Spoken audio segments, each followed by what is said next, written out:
बुधवार की शाम विकासनगर सेक्टर 12 की उस बस्ती में सब कुछ सामान्य था, जहां वर्षों से लोग रिंग रोड किनारे बनी झोपड़ियों में अपना जीवन बिता रहे थे। रोजमर्रा की तरह लोग अपने काम से लौट रहे थे, बच्चे खेल रहे थे और महिलाएं घर के काम में व्यस्त थी। लेकिन शाम करीब 5 बजे एक छोटी सी चिंगारी ने पूरे इलाके की तस्वीर बदल दी। बताया जाता है कि बस्ती के बीच बनी एक मस्जिद नुमा झोपड़ी में अचानक आग लग गई। शुरुआत में लोगों ने इसे एक मामूली घटना समझा और खुद ही आग बुझाने की कोशिश करने लगे। बाल्टियों से पानी डाला गया, कपड़ों से आग दबाई गई, हर संभव प्रयास किया गया, लेकिन आग काबू में आने के बजाय और फैलती चली गई। कुछ ही मिनटों में लपटें इतनी तेज हो गई कि आसपास की झोपड़ियों को अपनी चपेट में लेने लगी। धीरे धीरे आग ने विकराल रूप लिया और देखते ही देखते 1200 से ज्यादा झोपड़ियां आग की लपटों में घिर गई। हर तरफ सिर्फ आग ही आग नजर आने लगी। बस्ती में रखे करीब 100 गैस सिलेंडर भी इस आग की चपेट में आ गए और एक एक कर फटने लगे। इन धमाकों की आवाज से पूरा इलाका दहल उठा। हर धमाके के साथ आग और भड़कती चली गई, जिससे हालात और भयावह हो गए। इस अचानक आई तबाही ने पूरे इलाके में अफरा तफरी मचा दी। लोग अपनी जान बचाने के लिए घरों से बाहर भागने लगे। कोई अपने बच्चे को गोद में उठाकर भाग रहा था, तो कोई जरूरी सामान छोड़कर सिर्फ जान बचाने की कोशिश में था। सड़क पर भगदड़ जैसी स्थिति बनी।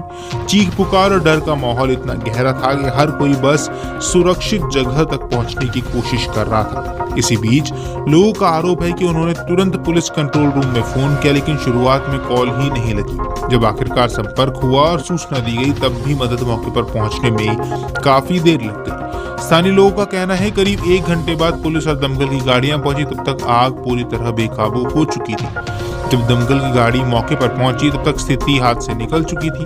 आग की लपटें आसमान छू रही थी और धुएं का गुब्बार कई किलोमीटर दूर नजर आ रहा था। हालात की गंभीरता को देखते हुए तुरंत अतिरिक्त मदद बुलाई गई और देखते ही देखते 22 दमकल की गाड़ियां आग बुझाने में जुट गई। यह अभियान रात 10 बजे तक चलता रहा, तब जाकर आग पर कुछ हद तक काबू पाया जा सका। इस भीषण अग्निकांड में कई लोगों के लापता होने की खबर सामने आई है। खास तौर पर 2 परिवार के 6 बच्चे, एक परिवार के 4 और दूसरे के 2 इस भगदड़ में कहीं खो गए हैं। पुलिस और प्रशासन ने तुरंत सर्च ऑपरेशन शुरू किया है और रात भर बच्चों की तलाश जारी रही।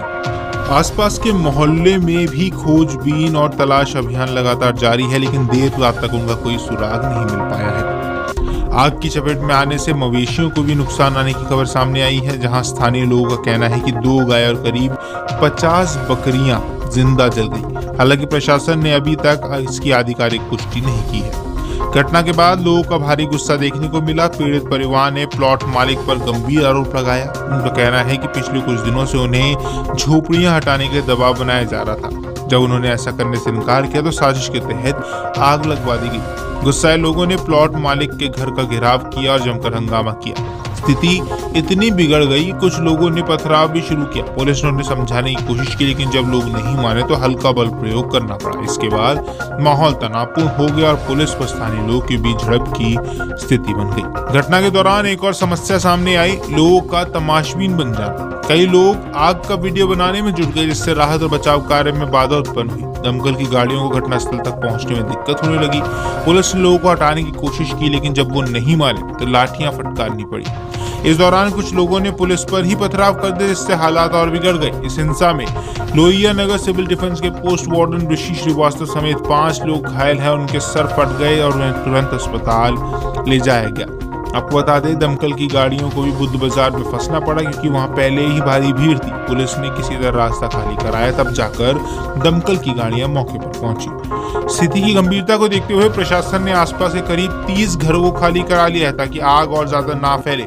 मौके पर उच्च अधिकारी भी पहुंचे, जिनमें डीजी फायर, पुलिस कमिश्नर, जिला अधिकारी और अन्य वरिष्ठ अधिकारी शामिल थे।